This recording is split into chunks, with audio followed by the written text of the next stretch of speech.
Productivity hacks. We have 5 categories. We have habit tracking, planning, preparing, budgeting, and then organization and minimalism.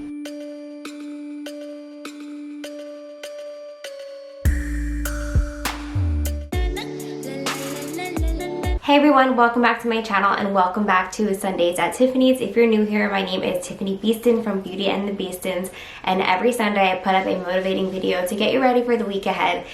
It's usually like cooking and cleaning and organizing and things like that, but today is a little bit different. Today I'm doing productivity hacks that actually work. So I have been working on this video for a while, and that means like planning this video and kind of just like writing down things that work really well for me in my life. Some of them are repeats and a lot of them are just things that I just do and don't really talk about, but here are the things that have really helped me. I went ahead and wrote down a list, of course.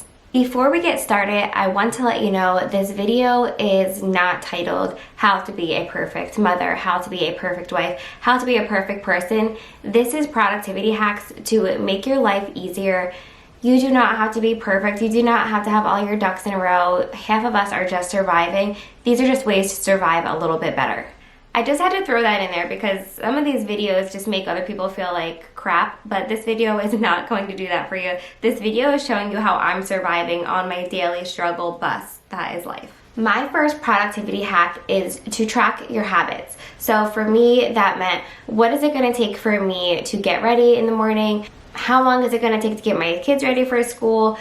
The things you do every day, how long are they taking, so you can make sure you have enough time to do it and that you can get ready and prepare for it. So, for example, I timed my time getting ready, my hair and makeup, routines, stuff with the kids. I also tracked my habits of what days I wind up grocery shopping, because I know if you have been following me for a while, you know, I have 3 toddlers now that are all eating full meals and snacks, so like I would run out of groceries halfway through the week.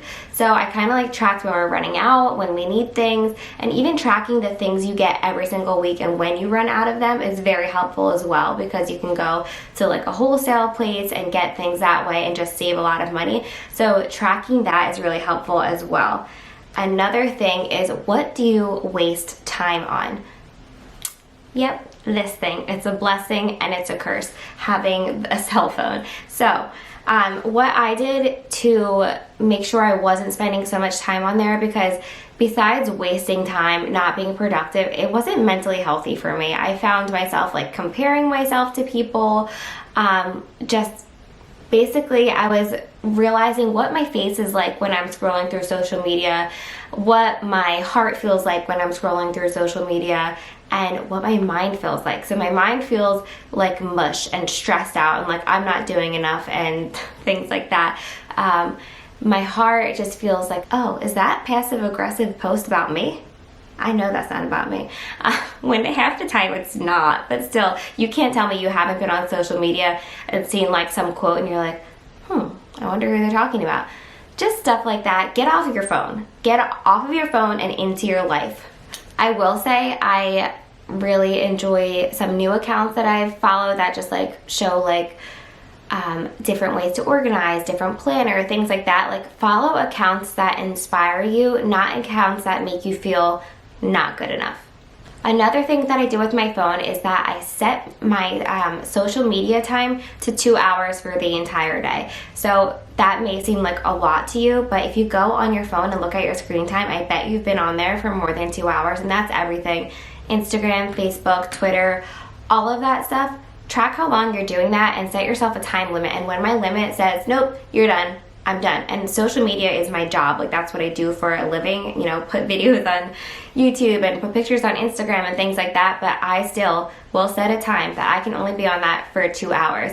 And what that has done for me has, not only has it provided like mental clarity, but it has also made me be like, oh wow, it's 2 hours already, it's 5 o'clock, okay, put my phone away, and it makes you be more productive in other areas of your life. Setting those timers, it's amazing. It may be hard at first, but it's also going to teach you how much you're on your phone, and in the long run, do you care more about what other people are doing, or do you care more about what your family is doing and how cute your kids are and how many times they look at you to see your reaction when they do something? Take that in. Put your phone away for a while and look at your kids play. How many times do they turn around and look at you to see if you thought what they did was funny, or if you're smiling at them, or if you just saw that thing that they just did that they're so proud of. Put your phone away. Next up, we're going into planning. You know, I love planning.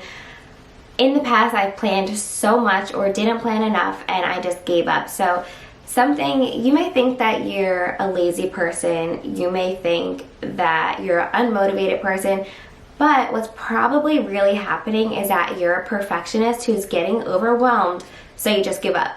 Because that is me, and I've done that before, and I'm no longer doing that anymore. So what I mean by that, I actually realized this when I was listening to The Fly Lady on Audible. She is amazing, by the way. She's just a very like cutthroat, this is how you clean, this is how you organize, this is how you get things done in your life, and I really enjoy her content. So she said a lot of times we're perfectionists, so we have to plan a day, that this day is going to be all about decluttering every single closet, cleaning every single toilet in our house, doing things like that. You get overwhelmed and you just don't do it. And that is me. Like, I don't know about you guys, but if I have a million things to do, I'm extra tired that day and all I can think about is taking a nap. Who else has done it? I know you have. It's like you get overloaded and you just shut down. So here's the thing, just start, just do it. Planning will help you. And if your planner isn't perfect, it doesn't matter. It really doesn't matter. If you gotta jot something down, there's days that I just use my notepad and don't even use my planner just to jot things down. So some of the things that I plan is, first of all, you know, I meal plan. And some things that really help me meal plan, besides Pinterest, we have things that we do every week that we don't get sick of, and we make a variety of different things. Have your pen and paper. Breakfast for dinner, tacos, some kind of, people used to call it like a tomato day, but some kind of pasta with sauce, and it doesn't have to be tomato sauce, but it just helps me. I know that one day we're going to do breakfast, one day we're going to do tacos, one day we're going to do some kind of pasta. I just missed my finger. So one day we're going to do some kind of pasta. Another thing that helps me is that I'm like, you know what, I want to use my Instant Pot this day, my Crock Pot this day. So on my meal plan, in the beginning, I'll write Instant Pot, Crock Pot. After that, I'll go ahead and see what I have on hand. Right now, I'm really trying to use up things that are in my freezer since it's the new year. I just want to like do like a fridge refresh. So if I write down Crock Pot on Friday, Instant Pot on Saturday, what I'll do is I'll see what I have. I am a very weird person who doesn't like frozen meat, so a lot of times I don't have frozen meat in the freezer. I'm just very weird like that. So anyway, I'll plan like what vegetables and things like that are in the freezer, things that we need to use up there. I'll go to Pinterest and I know I want to find one Instant Pot meal and I want to find one Crock Pot meal, or wherever. I really enjoy skinnytaste.com. I love that website for finding recipes. Even like on the app Lifesome, you can go on there and find recipes. So that just makes it easier because you know you want a Instant Pot recipe, you know you want a Crock Pot recipe, or maybe you have a sheet pan day, go find a sheet pan recipe. You get what I'm saying? You have that written down, so then you, not only is that going to help you save money and things like that, but it's going to help you meal plan. So meal planning is actually really easy, especially when you do what I just did. You have some staples that you know your entire family will eat. There you go, that easy. One thing that I've changed about my planning, because I am a person that is very hard on myself, and this year, like, I really want to just give myself more grace, and I like encourage everybody else to give themselves more grace. What I'm doing is that in the beginning of the month, from what I know, I'll look at everything that's going on and think about what I will need. So some of those things include outfits. Like, do you have family photos coming up that you need outfits for? Is there a school play? Is there a school party that you want your kid to have a cute little shirt for? You know, just things like that, planning outfits. Birthday parties. Are there any birthday parties coming up? My kids have at least one birthday party a month, so next time I'm at Target, I'll know, oh, you know what, I need to grab a birthday present for this person. Or go on Amazon at the beginning of the month when you're writing out your planner, oh, this person needs a birthday present. So birthday present. Another thing that you can think of is decor, and I usually try to do this the month ahead. Like right now, I plan on today going into the basement and seeing what I have as far as birthday decor for Tanner, because he's having a baby shark birthday party this month, and I know from like Carter's first birthday I saved just like plain colored things that will go along with this birthday party. So I'll see what I have for that. I'll see what I have as far as Valentine's Day decor for next month.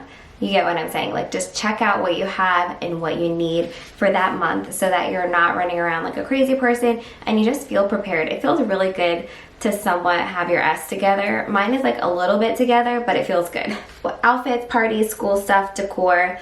Another thing that has really helped me is planning my gym days. It doesn't always happen, but if the night ahead, I go ahead and I get out all of my gym clothes and my heart monitor, my headphones, the things that I need. I wake up in the morning and I know, okay, I'm going to the gym today. Here's all my stuff. I'm getting dressed and I'm going there. That has been really helpful. It sounds so simple, but trust me, it works. Another thing that has been really helpful for me are including pamper days into my planning, because we all need those pamper / mental health days. And that doesn't mean like take off of work and go for a full spa day. I'm not saying that. But for me, it's every Wednesday and Sunday. I know I'm going to take a bath and I'm going to do my sunless tanner and have a bath bomb and a face mask. You know, just things like that. And that is a non-negotiable, just like how doing something for your kids would be non-negotiable or doing something for your loved one would be non-negotiable. Make yourself non-negotiable. You're going to take care of yourself this year. If I have to impound it into your head, you are going to do something for yourself this year, and you're going to take care of yourself, because, you know, I always say you can't pour from an empty cup, but you're also just going to feel better. And if you're one of the people that feels selfish for taking care of yourself, think about it in a different way. You're taking care of yourself so that you can take care of everybody else, so that you can be mentally healthy, because we all need a break and we need a minute to just think about ourselves. Another thing I want to touch on is a lot of you know that I have sleep panic attacks. I just have them, and I've had them for months. Actually, probably for 2 years I've had them. I had them randomly in the past, but like they're consistent every single night for 2 years. I think it's mostly my thyroid disease.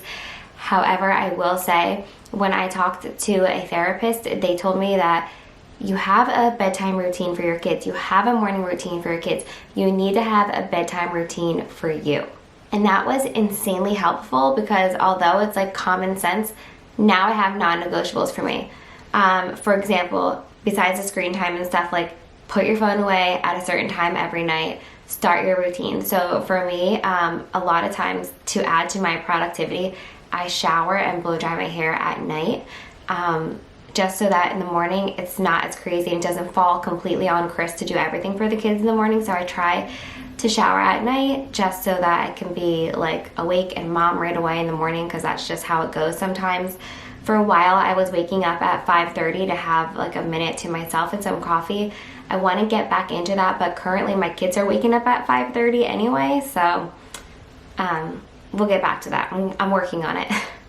So having that bedtime routine for yourself gives your brain a minute to shut down and relax and get calm for bed. Just like how, like, for example, my kids, they take a bath before bed, we watch something peaceful or read a book, and then they go to bed. Like, it's that wind down time. And for me, I was working or scrolling through social media or just like shopping or doing random things, like planning my head off until like right up until I'm like, oh my gosh, it's midnight and I better hurry up and fall asleep. So not having that wind down time, I feel like really made my sleep not good.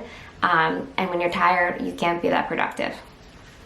Also, having a list for me like just helps my brain so much. So I have a running list every single day. I'll show you my setup right here. I basically categorize, I have home, work, a shopping list, an errands list, and then like miscellaneous, whatever I'm thinking of. I also am a big fan of brain dumps, as you know, and then that is just writing down everything that is on your mind. It's kind of like a brainstorm. Like, you write down one thing, then you think of another thing, but it helps you get it all out on pen and paper, and then you can organize it, and it just helps your brain. And for me, it helps my anxiety a ton. So I really think that having lists and having brain dumps helps you be productive, because it's not like, oh yeah, I forgot that. So that is another thing I highly recommend for you to be productive. You know, there's people like, I'm not a planner. Like, you don't have to be a planner. You don't have to have pretty little stickers and notepads and bookmarks and all that stuff. Just write some stuff down, whatever. If you want to write it on the back of a receipt, go ahead. You don't have to be a planner. Like that, like title and stigma and all that. You know, I am that person that likes to write my stuff down nicely because it just helps me stay on track, especially working from home and having appointments with the kids and things like that. I'm also not a like phone type of person. I'm a paper and pen type of person. So if it works for you to just jot things down in your notes on your phone, by all means do that. I think that whatever you need to do to get it out of your brain, do that. Next up is preparing. And isn't preparing the same thing as planning, as my husband said? But no, actually it's not, and here's how. Preparing to me goes hand in hand with planning, yes, but I talked about in the planning category, like planning out outfits and stuff like that. Now this is like basically executing, like go buy the outfits that you need, buy them ahead of time in case they don't fit, things like that, buy those birthday presents. For me, I already went online and I went and grabbed Tanner's some Baby Shark stuff for him to see all what I have. Like I said, we have things in the basement that I want to go through, but I know like I got the things that we definitely need, like the piñata, the goodie bags, the plates, the cups, the balloons. Like do that stuff ahead of time just so you can be prepared and not be like scrambling, because when it comes to his party day, I want to have everything done and I want to decorate a couple of nights ahead or a night ahead, and I want to like make a cake and focus on the food and things like that. I don't want to be focusing on running around grabbing things last minute. Another thing with preparing is going through the decor that you have, like I said in the planning, like go through what you have and then figure out what you need. And then with preparing as well, you know, I'm obsessed with meal prepping just because it works for my family. Even if I'm ingredient prepping, which means I'm just cutting up all the produce when I get it and putting it in the fridge, that is super helpful for me and keeps me very productive. And then I have a new thing that I saw on Instagram, and I wish I could give this person credit, but I can't remember exactly where I saw it. It was somebody sharing something. So if you know, let me know in the comments below. But it's called Full Fridge Friday. So what that is basically getting your groceries delivered or picking up your groceries, cleaning out your fridge, doing all of that on Friday so that you have the weekend to relax. Because you know me, I'm like, okay, Sunday is my meal prep, this, that, and the other. But I really like doing this stuff on Friday so that the weekends are all just about family time, since my kids are home from school and things like that. They're actually going to be starting soccer next week, and Ella starts dance next week. So our Saturdays will be full with that kind of stuff. So preparing is basically executing the things that you planned, because there's a million times I'll make a to-do list and never look at it again. I'm working on it. My next hack for productivity is budgeting, because it's going to keep you on track if you have a budget for everything. So my budgeting hacks would be, first thing to do is to set a goal. Set a goal for what you want to do with that money. Say some people are just, they want to just save up enough to go on vacation, take a week off from work. For us, it's paying off our house. So if you have a goal in mind, it kind of helps you when you're out, like, do I really need that, or do I want to pay off my house? Set up some categories. A lot of our bank accounts already will go ahead and, you know, categorize what we're spending on. If you use your credit card a lot, Chris and I just always use our credit card and pay off the whole thing to get points. So every month we use our credit card for everything, pay it all off and get points. But we decided that we're going to start using some cash, and this is a system that we'll be using. I just recently bought this from Amazon, again, shopping, but I think this is really going to help me. So when I got this wallet, which is called the Conscious Wallet, there was only like 12 left in stock, so I'll have it linked below. I'm not sure if they're going to have it. Of course, you could DIY this, but I just wanted to really get started, and this seemed like a great idea. So here's the wallet. You open it like this, and then you can see all the little envelopes that it includes. I'm going to hold it this way so you can see. There's just different envelopes. You see the little tops are right here to open and put cash in them for different things in your life. I really love the way that Frugal Chic Life does her budgeting system. So I'm referring to her website right now as I speak to you, so sorry for looking down. But she does budgets by paycheck, and I feel like this is really helpful, especially for people like Chris and I. We never know how much our paychecks are going to be. A lot of you have the same paycheck every month, so that would work for you, but this is how she says to do it. So step one is to figure out how much money you earn per paycheck. Us, we can see that ahead of time, probably like 2 weeks before it comes online, so we can budget then. If you have a 2-income household, you can do it that way too, combine both of your checks. After that, you're going to track your monthly bills, like your mortgage, your rent, your car payment, your health insurance, internet, cell phone, the things that you have to pay every single month. Now is where you're going to budget for bi-weekly expenses like groceries, gas, personal spending money, entertainment, dining out. Then you can budget for irregular expenses, which are like we have a premium we have to pay every month for our life insurance or things like that. Things that you don't pay all the time, but you do have to pay. And then any money that you have left over, you assign it to something. For us, that's going to be paying off our house. You know, just any extra money, we're going to go, you know, we have a percent that's going to go to the kids. This is all, like, you have to figure it out, like what your goals are and how much you want to be putting away for each thing. I found on Quicken.com, because I am such a like need to see it type of person, like what percentages typically should you be doing on each like financial category. So this is what they said. They said 30 to 35% for housing, 10 to 20% for food, 10 to 20% per transportation, 5 to 10% per savings, and 5 to 10% for debt repayment. And the remainder is discretionary. There's the 50-30-20 rule, which is spend half of your take-home income on things you need, like housing, transportation, and food. Reserve 30% for things you want for trips, clothes, and entertainment, and then use the remaining 20% to pay down debt or to sock away into savings and retirement funds. I'm that kind of person that just like loves a formula, so that really helped me kind of see what percentages should be going where. I just needed like a little bit of help there, and once I get more comfortable with this and all of that, like I would love to do a budgeting video. The reason why I said we haven't done budgeting is just because we really don't spend a lot unless there's something that we're needing, but I feel like a lot of times we're not intentional with our money as we should be, and this whole year for me is about being intentional with everything. So I feel like having a budget really helps productivity, because you're not just spending, you're not just buying a bunch of stuff, and it just helps you stay on track with what you're needing and what your goals are. I think budgeting is hard for everybody in general because it just is, period. And then last but not least is organization and minimalism. So, you know, I love organizing. I feel that the more organized I am, the more productive I am. However, getting rid of things that don't bring me joy has been amazing. Not cluttering up my space with a ton of decor feels better. Just having less is making me more productive, because think about it, when you have something, you have to care for that something, whether it's like a piece of decor like your deck that you have to dust, or like just silly things like that. Minimalism has really helped me. I've been on this minimalism journey forever, not like as extreme as a lot of people, but I'm slowly getting there. When I'm out shopping, I think of where is that something going to go, and if I buy something, I'm getting rid of something. So one thing in, something out. Stuff doesn't make me happy. Clear spaces and clean spaces, organized spaces, that makes me happy. The whole goal of being productive and all of it is to be intentional.